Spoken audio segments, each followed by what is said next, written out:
Kenyam gor jeno de larmale anda manduni chan kot nyak biya kamal kan TV ler jesa loja ban len gwasa me re mishi togre dwaran ka gambela kwele la itang special warada itang special warada warda kel with pin gambela rajan mat bare kanan wari ke bun ka chaine madin kel jen chal ka jamo itang special warada ache togo no chire ke tok tin tiang ka jom chalat. Of course, tele confirmation, but chala and wo take him to talk thin. Charan charge nectin, la unwara nectin. I don't know, do down to what but chireke talk. But on the Gularia was me kajan quirig kiri corner to occur, ketang special order. Chara imagine a guasi dan chane, dear shark and nectala men were a kanaka cam. Now cam 1 year kanaka bear. No, she can't the imagine no more. And yoko core, she can't be jigan no ted will misha, no rotal. Pintin lo kan dul kan kulle batcha baraje ke day men yetung wan no mo shikon di alchan je ngaje no chiriya ko mo to togre dwaran ka gambela kulle la wujen chalke itang special order jen tokri di altino ko itang special order jen gwasdan ente te refugee camp teten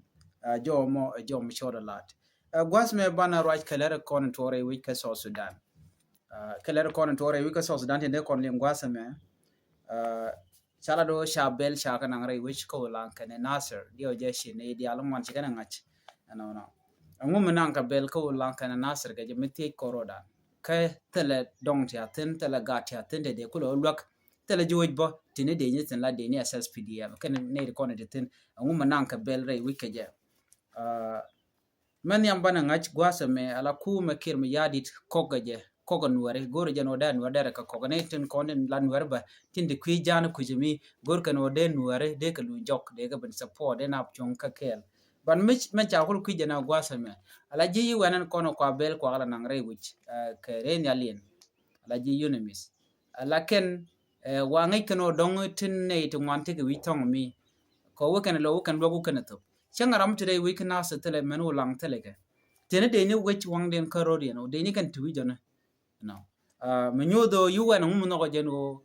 be din baga jaka bugit da da ga jogo jana da woni mugori no budor bagwa kom gi no shuina de ne ti de ga jen ri de ga jen de civilian de ga wo kana ser kan ulang so dob dan de kulo lo ka jen so na mo rekel anyok teram to tinan gwa mo ne di alchi go ka rafu kam ko en kan ne ti la ji SSPD ba lu kan wore na kana la kan ka yuri de na kulo ku di ne de so na me chi chongjo so na me mi choro la me gor kon dialo de kon ngaje na mo jor de na gor no de nyoka yekel alani ngi kon no kabure biye no take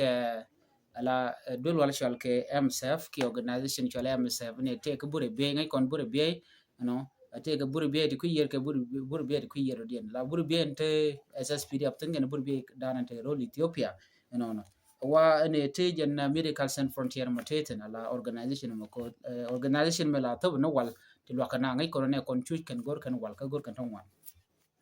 anta ma chala go sha je wuch kabure be ja ina ga matar en organization mo ne so jen gwa dana brand ba wel be ya jigatin ngai ko ne kolora teten jota ngwan tigatin ti chuch na ga ke re dwaran so jo me gor jen wo de yena link ta dan en cha jalat ke je lere ko kena bana ling bana nyok ma jikon ka gwasen be en bi atega mal chuje pero je no jin bi lere bi ka nywa kan ko ken bi atega mal